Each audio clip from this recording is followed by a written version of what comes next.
میرے سگے بیٹوں سے زیادہ کملے نے میرا دھیان رکھا اور مجھے بڑھاپے میں سہارا دیا۔ آخر یہ کملا کون تھا؟ آئیے سنتے ہیں ایک بہت ہی پیاری کہانی۔ میں ایک انتہائی غریب گھرانے سے تعلق رکھتی تھی۔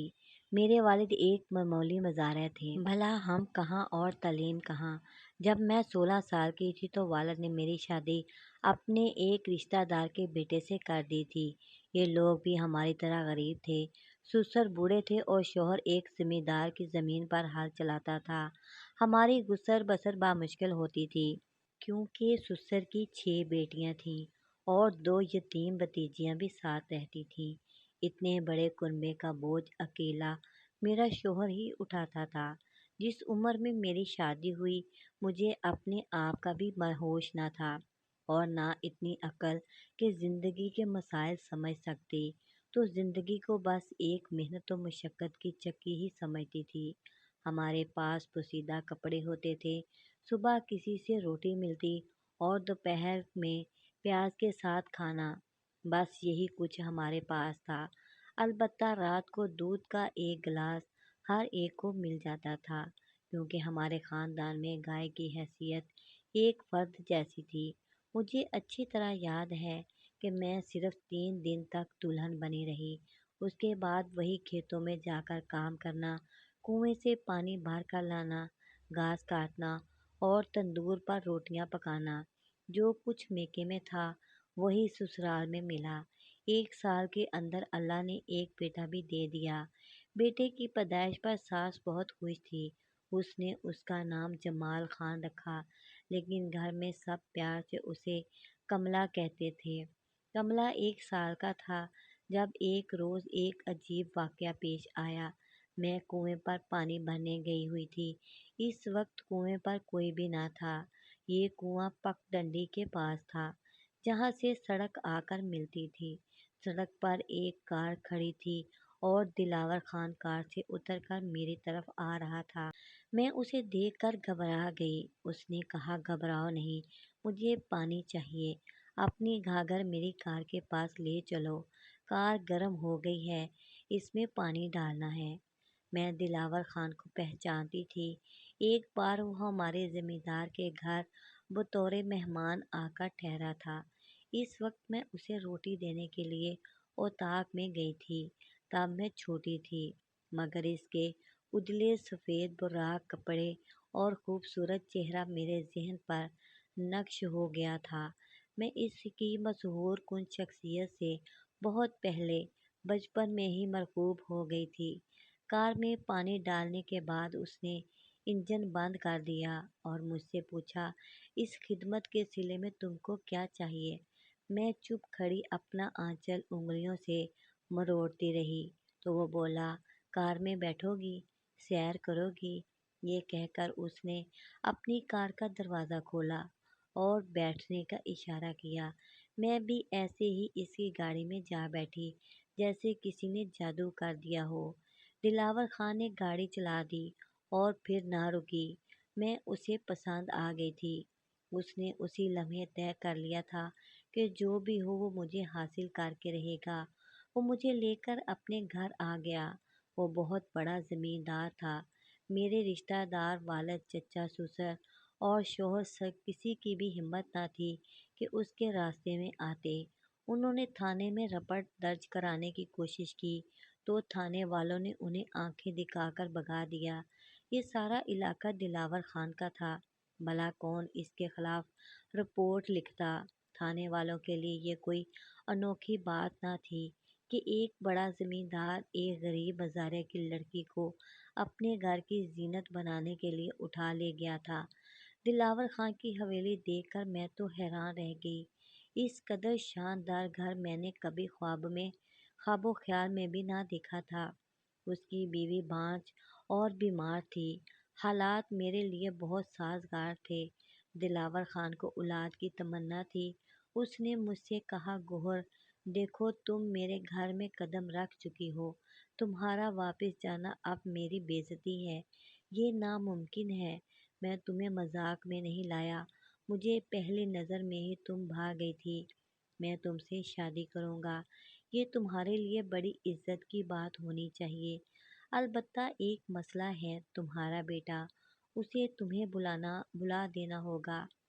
میں اس آدمی کو کیا کہتی جبکہ وہ طاقتور تھا اور میں کمزور۔ وہ جو کہہ رہا تھا اسے وہ جو جبر سے بھی منوا سکتا تھا۔ یہ میری خوش بختی تھی کہ اس نے مجھے بیوی بنانے کا ارادہ کیا۔ اگر وہ یوں ہی دل لگی کر کے چھوڑ دیتا تب بھی میں یا میرے والدین اس کا کچھ نہ بگاڑ سکتے تھے۔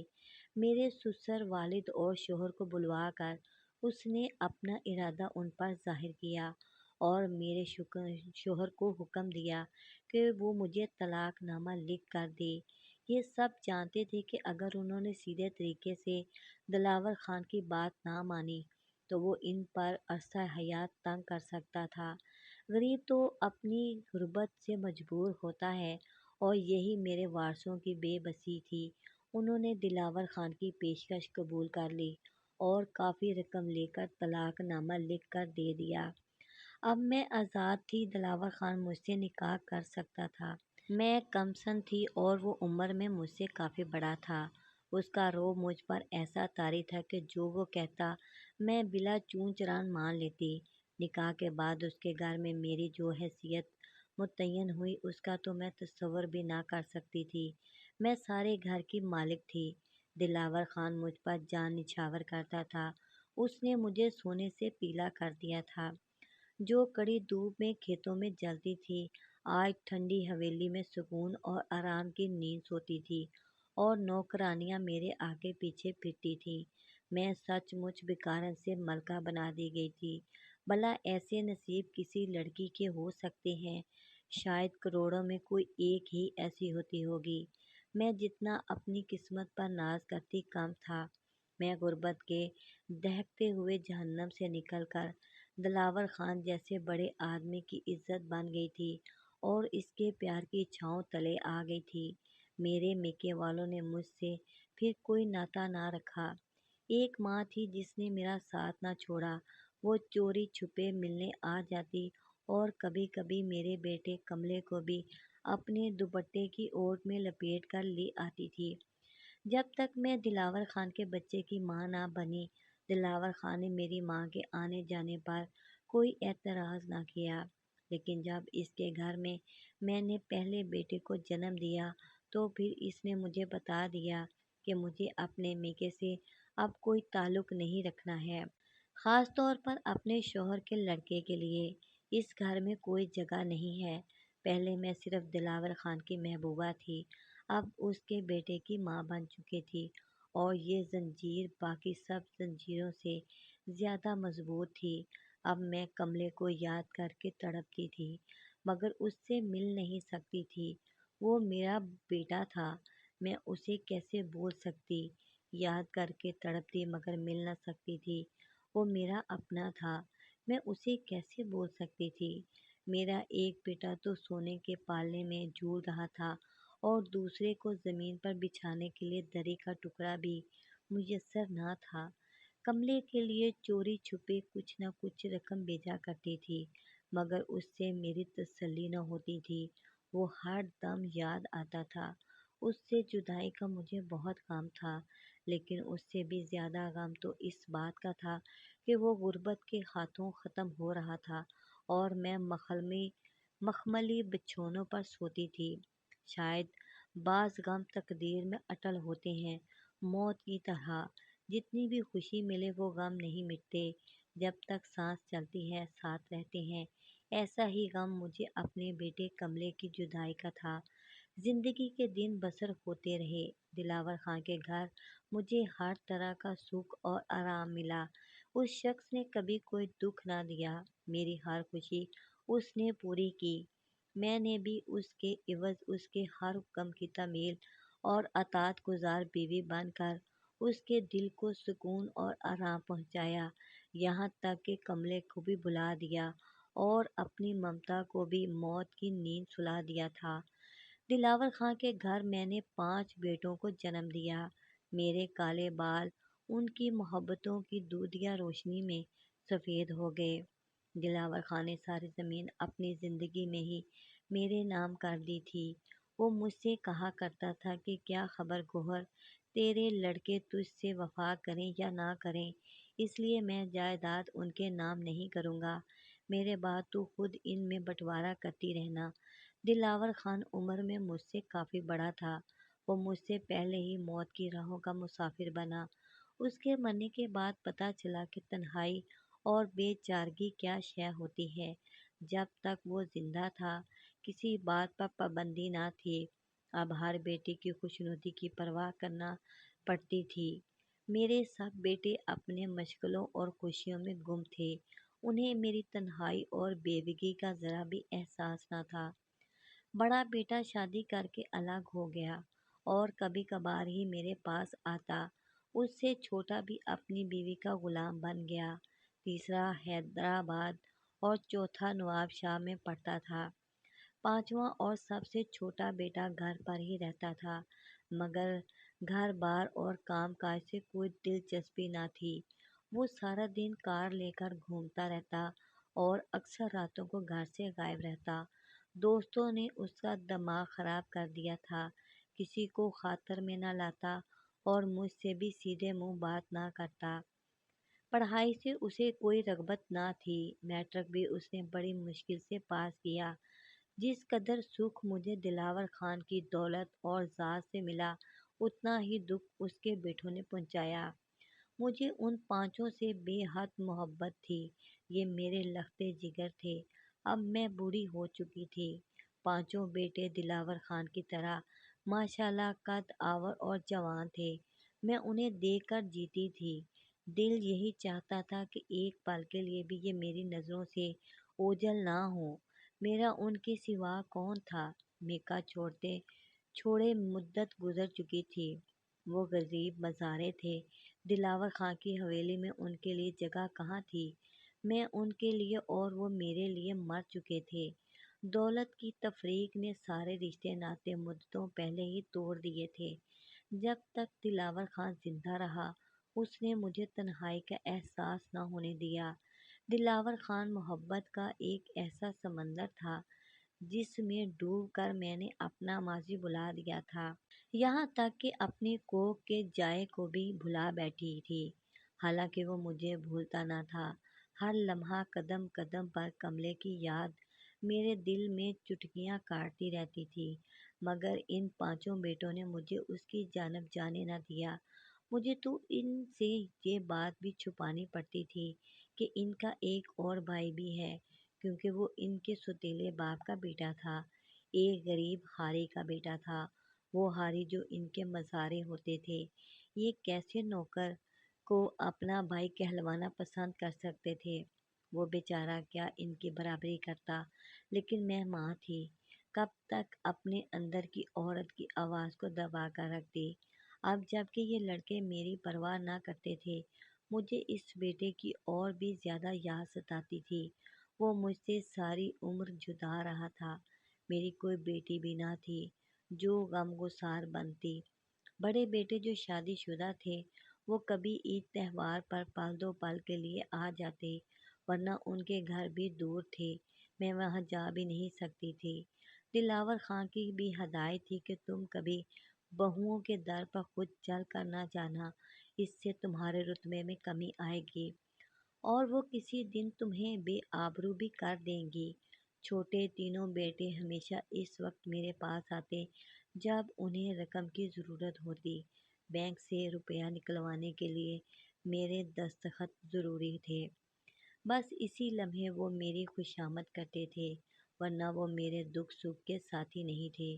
کچھ دنوں سے مجھے کملے کی یاد بڑی شدت سے آ رہی تھی، جب تک دلاور خان زندہ رہا میں اس سے ملنے پر مجبور رہی، کیونکہ وہ کسی ہاری مزارہ یا نوکر سے میرا رشتہ باقی نہ رہنے دینا چاہتا تھا۔ لیکن اب میں آزاد تھی، اب تو ہر دم یہ جی چاہتا تھا کہ کسی طرح پر لگ جائیں اور میں اڑ کر کملے کے پاس جا پہنچوں۔ آخرکار ایک دن میں نے اپنے سارے بیٹوں کو بتا دیا کہ میں اب تمہارے بھائی کملے کے بغیر نہیں رہ سکتی اور اس سے ملنا چاہتی ہوں۔ میرا یہ کہنا تھا کہ سارے لڑکے سیخ پا ہو گئے اور خفا ہونے لگے اور کہا کہ میں ایسی بات منہ سے ہی نہ نکالوں جو ان کے خاندان کے وقار کے شایان شان نہیں ہے۔ میں مایوس ہو گئی، سوچا کہ اس طرح تو کبھی اپنے کملے سے نہ مل سکوں گی، لہٰذا میں نے ان سب سے چھپ کر ہی کملے سے ملنے کا منصوبہ بنایا۔ جب پہلی بار اس کے سامنے گئی تو وہ ہکا بکا رہ گیا، جلدی سے چارپائی سے اٹھ کر میرے قدموں میں بیٹھ گیا۔ اس کے آنسو میرے پیروں پر گرنے لگے۔ وہ اتنا رویا کہ میرا دامن تر ہو گیا۔ بڑا دکھ ہوا اس کی حالت دیکھ کر۔ میری ممتا نے خود سے شرما کر میری ہی دوپٹے کے پلو میں منہ چھپا لیا۔ کیسی ماں تھی کہ میں اتنے طویل عرصے تک اپنے لختے جگر کو فراموش کیے رہی، مگر کملے نے مجھے ایک لمحے کو بھی نہ بلایا۔ بھیگی آواز میں بتایا کہ میری حویلی کے اس نے ہزاروں چکر کاٹے، مجھ سے ملنے کو بڑے جتن کیے، خان کی زمین پر نوکر ہونے کی کوشش کی، سفارشیں کروائیں، مگر دلاور خان نے مجھ تک ان اطلاعات کو پہنچنے نہ دیا۔ میرے برے نصیب کہ وہ مجھ سے نہ مل سکا۔ ماں، میں تو تیری صورت ایک جھلک دیکھنے کو اپنی جان تک دے سکتا تھا۔ وہ سسک سسک کر فریاد کر رہا تھا اور میرے دل کے ہر زخم پر، اس کی ہر سسکی پر لہو لہو ہو رہا تھا۔ اس روز میں بھی جی بھر کر روئی تھی۔ وہ مجھے جانے نہ دیتا تھا، بار بار پاؤں پکڑ کر کہتا تھا، ماں، اللہ کے لیے اب تو نہ جا، میرے دل میں یہ بڑی حسرت ہے کہ تو اب میرے ہی ساتھ رہے اور میں عمر بھر تیرے قدموں میں بیٹھا رہوں، آخری دم تک تیری خدمت کروں۔ ماں، میں غریب ضرور ہوں، لیکن ہوں تو تیرا ہی بیٹا، تیرے لیے اتنا کما کر لے آؤں گا کہ تو آرام سے زندگی کے باقی دن گزارے گی۔ کملے کا پیار، اس کی باتیں، اس کی حسرتیں اور بھولا پن، ہر بات میرے دل میں ترازو ہو رہی تھی۔ اس کے میلے کچیلے پھٹے پرانے کپڑے اور کھردرے ہاتھ پاؤں، اس کا دیہاتی پن، ہر شے میرے سینے میں زخم ڈال رہی تھی۔ میرے پانچوں بیٹے تو عیش و آرام میں تھے، ہر ایک کے پاس اپنی گاڑی، اپنا مکان، اپنی زمین تھی، مگر اس پھول کے تن پر کپڑے تک سالم نہ تھے۔ میں اس کی بد نصیبی پر حیران تھی کہ جس نے کملے سے ماں باپ کا پیار چھین لیا تھا، جس کو سخت مشقت کے باوجود پیٹ بھر کھانا نصیب نہ تھا، بڑی مشکل سے اس نے مجھے جانے دیا، دور تک چھوڑنے پیچھے آیا، بار بار التجا کر کے کہتا، ماں، اللہ کے لیے اب تو نہ جا، میرے غربت سے نہ ڈر، میں اتنی محنت کروں گا کہ تو سکھی رہے گی۔ میں گھر لوٹی تو میرے بیٹے مجھ سے دو دو ہاتھ کرنے آ گئے۔ ان کو علم ہو گیا تھا کہ میں کملے سے ملنے گئی تھی۔ سب ہی نے مجھ سے جھگڑا کیا اور اپنی جائیداد طلب کی، جو ان کا باپ میرے نام کر گیا تھا۔ وہ اب میرا شرعی حق بھی مجھے دینا نہ چاہتے تھے۔ شاید ان کو یہ خطرہ محسوس ہوا کہ میں کہیں اپنے حصے کی جائیداد کملے کو نہ دے دوں۔ میں نے بغیر کسی حیل و حجت کے یہ بھی ان پانچوں میں تقسیم کر دی، کیونکہ یہ ان کے باپ کا ورثہ تھا۔ میرے بعد بھی یہ انہی کو ملنا تھا۔ اس کے بعد انہوں نے فیصلہ سنا دیا کہ میں نے چونکہ ان کی عزت کا خیال نہیں کیا اور معمولی ہاری کے گھر چلی گئی، لوگوں کو بھی علم ہو گیا کہ ان کا سوتیلا بھائی بھی کوئی ہے جس کے باعث ان کی بے عزتی ہوئی، لہٰذا وہ اب میرے پاس نہیں آئیں گے۔ میرا بڑا دھچکا لگا۔ میرے اپنے بچے، جن کو میں نے جنم دیا، پالا پوسا، آج دولت کے گھمنڈ میں مجھے ہی آنکھیں دکھا رہے تھے، اس لیے کہ میں آئندہ ہمیشہ کے لیے کملے کو بھول جاؤں اور کبھی دوبارہ اس سے ملنے کی جرات نہ کروں۔ وہ بھی یہ بھول گئے تھے کہ جیسے میں ان کی ماں ہوں، ویسے ہی اس کی بھی ماں ہوں۔ اب جب کہ میں اپنے پہلے بیٹے سے مل چکی تھی، ممتا کی مرجھائی کونپل پھر سے تازہ ہو گئی تھی۔ اب میں اس سے ملے بغیر نہیں رہ سکتی تھی۔ میں نے بھی فیصلہ کر لیا کہ جوانی میں نے اپنے بچوں کو دی جو دلاور خان کے بچے تھے، تو بڑھاپا اپنے غریب بیٹے کو دوں گی۔ میں نے پھر بھی عید کے دن تک انتظار کیا، جب عید کے روز بھی یہ پانچوں میرے پاس نہ آئے تو دل بری طرح ٹوٹ گیا، اور پھر میں نے دلاور خان کے گھر کو چھوڑ دینے کی تیاری باندھ لی۔ جو نقدی اور زیورات تھے وہ میں نے ان لڑکوں کے تایا کو بلا کر ان کے حوالے کیے کہ یہ پانچوں میں برابر تقسیم کر دیں، تاکہ میرے بعد وہ ان چیزوں کے لیے بھی نہ لڑتے رہیں۔ میرا عمرہ کرنے کا ارادہ ہے اور زندگی اور موت کا پتہ نہیں۔ انہوں نے ایسا ہی کیا۔ امانتیں وراثتوں کو پہنچ گئیں امانتیں وارثوں کو پہنچ گئیں۔ میں 2 جوڑے کپڑوں کے ساتھ کملے کے گھر آ گئی اور پھر ہم عمرے پر چلے گئے۔ میرے بیٹے نے کچھ پیسے اپنی محنت سے جمع کیے تھے۔ وہ اپنی رقم سے میرے ہمراہ گیا۔ کملا تنہا رہتا تھا۔ اس کا باپ مر چکا تھا۔ اب اس کو میری اور مجھے اس کی ضرورت تھی۔ میں جانتی تھی کہ دلاور خان کی اولاد ہونے کے ناطے وہ اس غریب کو کبھی اپنا بھائی تسلیم نہ کریں گے، کیونکہ وہ کملے کی سماجی کمزور حیثیت کو اپنی عزت پر دبا سمجھتے تھے، لہٰذا میں خود ان کو اس سے دور رکھنا چاہتی تھی۔ کملے نے باپ کا 5 محلے کا گھر بیچ دیا اور ہم شہر آئے۔ یہاں اس نے محنت مزدوری کی اور اپنی حلال کی کمائی سے میرا پیٹ پالنے لگا۔ میں جانتی تھی کہ میرے لڑکوں کا حصہ بھی آنا چاہیے اور وہ ضرور ایک دن خود مجھ سے ملنے آئیں گے، مگر وہ نہ آئے۔ ان کی جدائی کا غم ضرور ہے، لیکن اب مجھے اپنی ممتا کی دولت اپنے غریب بیٹے پر نچھاور کرنی ہے، تاکہ میں اس کے کچے گھر میں عزت اور سکون سے مر سکوں۔ یہ بھی ہے کہ ایک کھویا ہوا بیٹا مل گیا، لیکن میرے 5 بچے کھو گئے۔ پہلے میں کملے کے لیے بے سکون تھی، اب میں ان کے لیے بے سکون رہتی ہوں۔ عورت کی بھی کیا قسمت ہے، اس کو کہیں سکون نہیں۔ خوشی بھی ہو تو اولاد کا کوئی نہ کوئی دکھ لگا ہی رہتا ہے۔ اس طرح کی بہت ہی پیاری اور سچی اور مورل کہانیوں کے لیے پلیز میرے چینل اریحا کہانیاں کو لائک کریں، چینل کو سبسکرائب کریں اور بیل آئیکن کو آل پر پریس کر دیں۔